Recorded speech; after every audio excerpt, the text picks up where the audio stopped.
And we continue with one of our top stories. This hour we mentioned that government has announced that through its Minister of Public Enterprises, a new strategic equity partner for the relaunch of the restructured South African Airways. For more on this is Advocate Melanchton Makobe, who is the Deputy Director General at the Department of Public Enterprises. Thank you so much for speaking to us. So one of the questions we're asking our viewers, and we think it's an important one, especially because of how much government has always emphasized the need to be a major shareholder for a national asset. You are no longer majority shareholder in the airline. Why is this? How do you find yourself in such a position? As we have indicated, so that we need to restructure SAA as it was going through the business rescue process. We said the end result of that process is to have a restructured SAA. Now, going forward, the restructured SAA will need working capital to be able to be relaunched. And the fiscus is very constrained and will not be able to provide for the working capital of SAA. And as a result, we sought a strategic equity partner that can come in and make the necessary capital injection so that the relaunched SAA can fly to the skies. But obviously, the structure of the board will be allocated according to the proportions of ownership. And I'm wondering, your shareholding, won't this affect your developmental role or agenda? No, it will not, because we've got a golden share, and that golden share gives us a veto right in terms of certain areas of national interest. For example, the flag, the name, and also the fact that the airline must reside in South Africa and be a national carrier. So those are the issues that we have made sure that through this partnership, we will be able to retain as government. So we are quite comfortable that the issue of the national interest and developmental objectives have been taken care of. And the consortium have also recognized that those issues are quite important.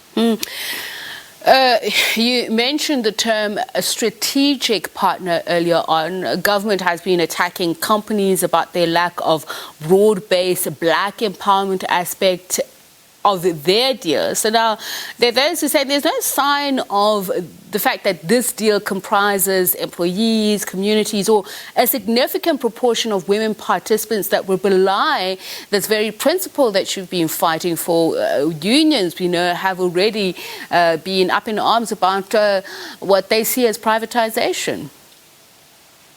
Now, as we have indicated that going forward in the second phase, because this is the first phase of the transaction, and there will be a due diligence by the consortium. And as we move into the second phase, we have indicated that we will look at the issues of employees share scheme. And also, the ultimate is to list this new SAA. And as we list it, the public will have an opportunity to really get shareholding and be part of this new relaunched SAA.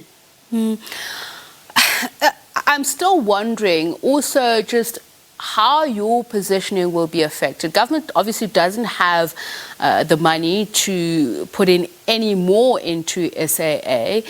Are there going to be government guarantees? What is the value of this deal, and how is it going, or how much is it going to cost the new strategic partners as well?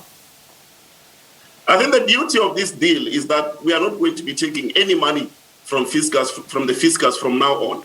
The strategic equity partner will put all the necessary capital that is required to relaunch and to take forward this new SAA. So that's the beauty of it. So the fiscus is not going to contribute any cent going forward. The strategic equity partner must ensure that the relaunch SAA is properly capitalized.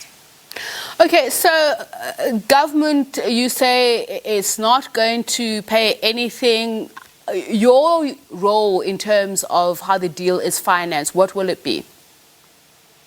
Remember, SAA had liabilities. When it entered into a business rescue plan, it was a distressed company with a lot of liabilities. Now, the business rescue process, which government has funded to the tune of 10.5 billion, has cleaned up all the liabilities of SAA. So effectively, what the consortium will be getting is a clean SAA that will be relaunched. So that is the contribution that we have made as government, and that we need to recognize, because those are historical liabilities, and government is responsible for that. Now, coming into the relaunched SAA, then that's when the strategic equity partner will take the matter forward. So we have contributed in terms of historical liabilities, but also the name, the brand, the flag is quite important. All right. Advocate Melanchton Makobe is the Deputy Director General at the Department of Public Enterprises. Thank you so much for speaking to us. We'll get analysis in just a moment. We'll be joined by a transport economist who's going to tell us what he thinks about this, Joachim Vermuten.